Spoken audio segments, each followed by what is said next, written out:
ठंडा गोश्त। सादत हसन मंटो। ईशर सिंह जो ही होटल के कमरे में दाखिल हुआ, कुलवंत कौर पलंग पर से उठी। अपनी तेज तेज आंखों से उसकी तरफ घूर के देखा और दरवाजे की चटखनी बंद कर दी। रात के 12 बज चुके थे। शहर का मज़ाफ़ात एक अजीब पुरस्रार खामोशी में गर्क था। कुलवंत कौर पलंग पर आलती पालती मार कर बैठ गई। ईशर सिंह, जो गालिबन अपने प्रागंदा ख्यालात के उलझे हुए धागे खोल रहा था, हाथ में कृपान लिए एक कोने में खड़ा था। चंद लम्हात इसी तरह खामोशी में गुजर गए। कुलवंत कौर को थोड़ी देर के बाद अपना आसन पसंद न आया और वो दोनों टांगें पलंग से नीचे लटकाकर हिलाने लगी। ईशर सिंह फिर भी कुछ न बोला। कुलवंत कौर भरे भरे हाथ पैरों वाली औरत थी, चौड़े चकले कूल्हे थल थल करने वाले गोश्त से भरपूर, कुछ बहुत ही ज्यादा ऊपर को उठा हुआ सीना, तेज आंखें, बालाई होंठ पर बालों का सुरमई गुबार। ठोड़ी की साख से पता चलता था कि बड़ी धड़ल्ले की औरत है। ईशर सिंह सर न्योड़ाए एक कोने में चुपचाप खड़ा था।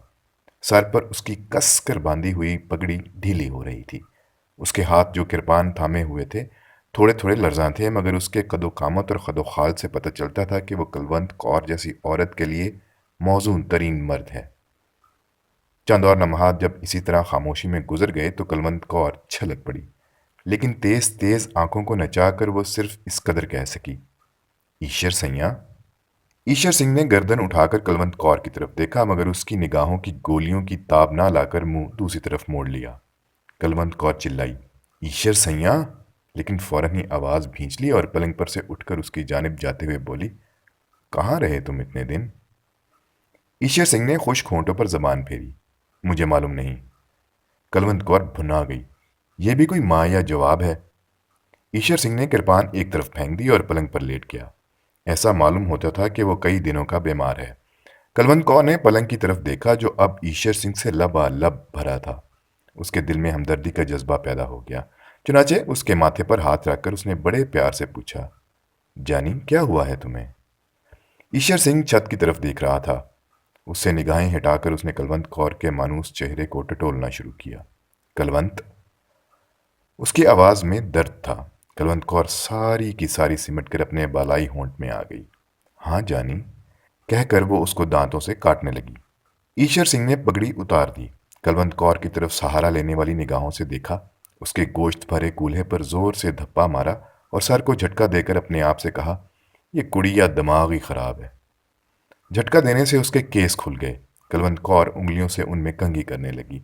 ऐसा करते हुए उसने बड़े प्यार से पूछा, ईशर सैया, कहाँ रहे तुम इतने दिन? बुरे की माँ के घर। ईशर सिंह ने कुलवंत कौर को घूर के देखा और दफतन दोनों हाथों से उसके उभरे हुए सीने को मसलने लगा। कसम वाहे गुरु की बड़ी जानदार औरत हो। कुलवंत कौर ने एक अदा के साथ ईशर सिंह के हाथ एक तरफ झटक दिए और पूछा, तुम्हें मेरी कसम, बताओ कहाँ रहे? शहर गए थे? ईशर सिंह ने एक ही लपेट में अपने बालों का जूड़ा बनाते हुए जवाब दिया, नहीं। कुलवंत कौर चिढ़ गई, नहीं, तुम जरूर शहर गए थे और तुमने बहुत सारा रुपया लूटा जो तुम मुझसे छुपा रहे हो। वो अपने बाप का तुखम ना हो जो तुमसे झूठ बोले। कुलवंत कौर थोड़ी देर के लिए खामोश हो गई, लेकिन फौरन ही भड़क उठी। लेकिन मेरी समझ में नहीं आता उस रात तुम्हें हुआ क्या? अच्छे भले मेरे साथ लेटे थे।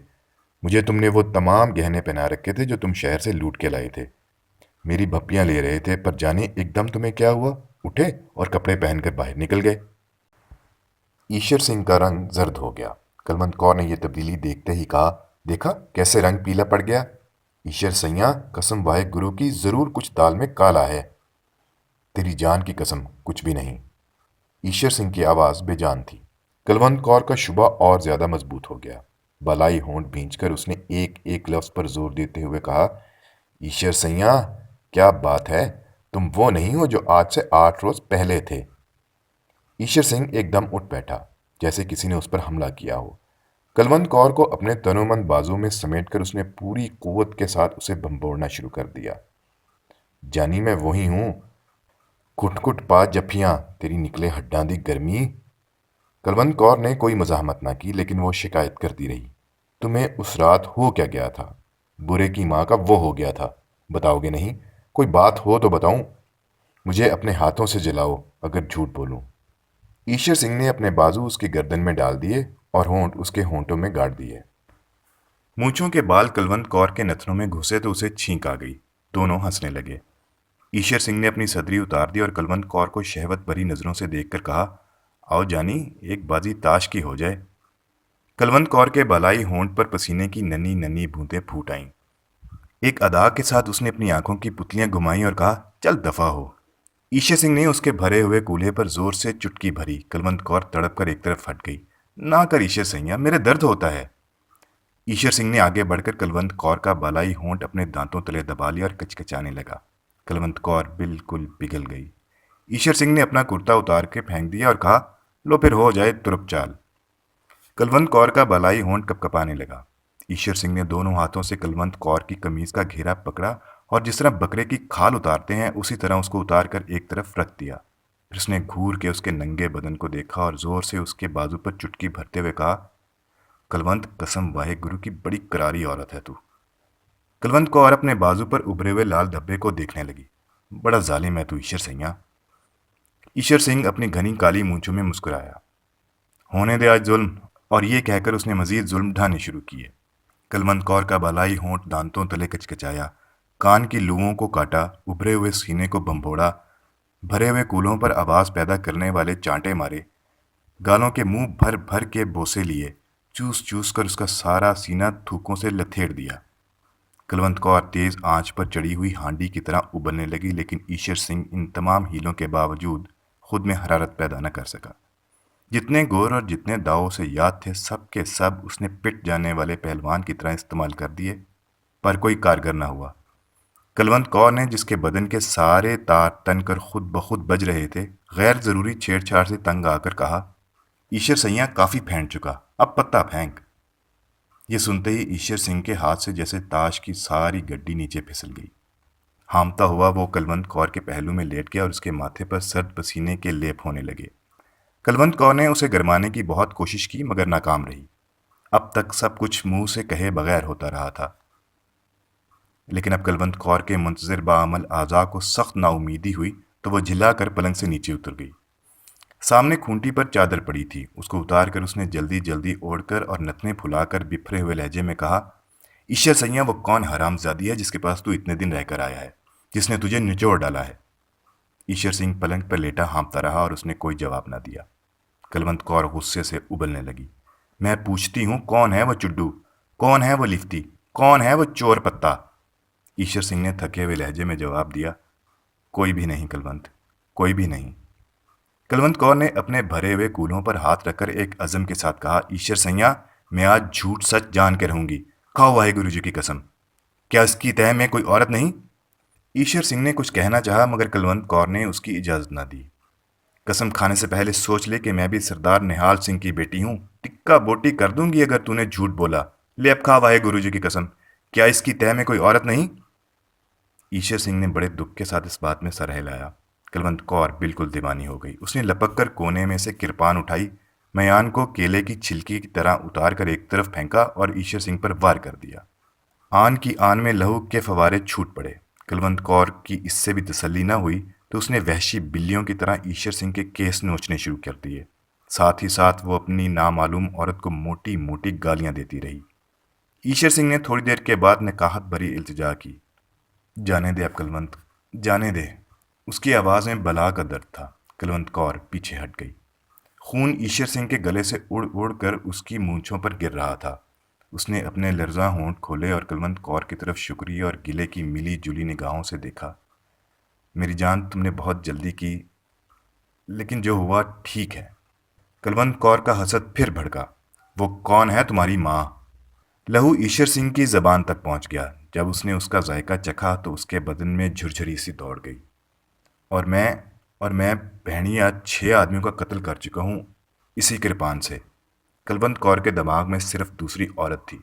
मैं पूछती हूँ, कौन है वो हरामजादी? ईश्वर सिंह की आंखें धुंधला रही थीं। एक हल्की सी चमक उनमें पैदा हुई और उसने कुलवंत कौर से कहा, गाली ना दे उस भड़वी को। कुलवंत चिल्लाई, मैं पूछती हूँ, वो है कौन? ईश्वर सिंह के गले में आवाज़ रुंध गई। बताता हूँ। ये कहकर उसने अपनी गर्दन पर हाथ फेरा और उस पर अपना जीता जीता खून देखकर मुस्कुराया। इंसान माया भी एक अजीब चीज़ है। कुलवंत कौर उसके जवाब की मुंतज़िर थी। ईशर सैया तुम मतलब की बात कर। ईशर सिंह की मुस्कुराहट उसकी भरी मूंछों में और ज्यादा फैल गई। मतलब ही की बात कर रहा हूं। गला चिरा है माया मेरा। अब धीरे धीरे ही सारी बात बताऊंगा। और जब वो बात बताने लगा तो उसके माथे पर ठंडे पसीने के लेप होने लगे। कलवंत मेरी जान, मैं तुम्हें नहीं बता सकता मेरे साथ क्या हुआ। इंसान कुड़िया भी एक अजीब चीज है। शहर में लूट मची तो सबकी तरह मैंने भी उसमें हिस्सा लिया। गहने पाते और रुपए पैसे जो भी हाथ लगे वो मैंने तुम्हें दे दिए। लेकिन एक बात तुम्हें ना बताई। ईशर सिंह ने घाव में दर्द महसूस किया और कराहने लगा। कुलवंत कौर ने उसकी तरफ तवज्जो न दी और बड़ी बेरहमी से पूछा, कौन सी बात। ईशर सिंह ने मूंछों पर जमते हुए लहू को फूंक के जरिए से उड़ाते हुए कहा, जिस मकान पर मैंने धावा बोला था उसमें 7 आदमी थे। 6 मैंने कत्ल कर दिए इसी कृपान से जिसने तूने मुझे। छोड़ इसे। सुन, एक लड़की थी बहुत ही सुंदर। उसको उठाकर मैं अपने साथ ले आया। कुलवंत कौर खामोश सुनती रही। ईशर सिंह ने एक बार फिर फूंक मारकर मूंछों पर से लहू उड़ाया। कुलवंत जानी, मैं तुमसे क्या कहूँ, कितनी सुंदर थी। मैं उसे भी मार डालता पर मैंने कहा, नहीं ईशर सैया, कुलवंत कौर के तो हर रोज़ मज़े लेता है। ये मेवा भी चख देख।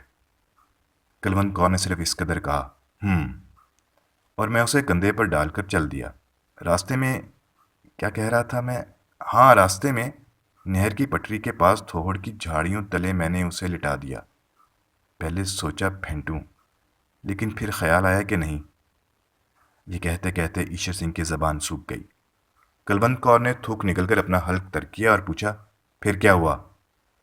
ईशर सिंह के हल्क से बमुश्किल ये अल्फाज निकले, मैंने मैंने पत्ता फेंका, लेकिन लेकिन उसकी आवाज़ डूब गई। कुलवंत कौर ने उसे झंझोड़ा, फिर क्या हुआ? ईशर सिंह ने अपनी बंद होती हुई आंखें खोलीं और कुलवंत कौर के जिस्म की तरफ देखा, जिसकी बोटी बोटी थिरक रही थी। वो वो मरी हुई थी, लाश थी, बिल्कुल ठंडा गोश्त। जानी, मुझे अपना हाथ दे। कुलवंत कौर ने अपना हाथ ईशर सिंह के हाथ पर रखा जो बर्फ से भी ज्यादा ठंडा था।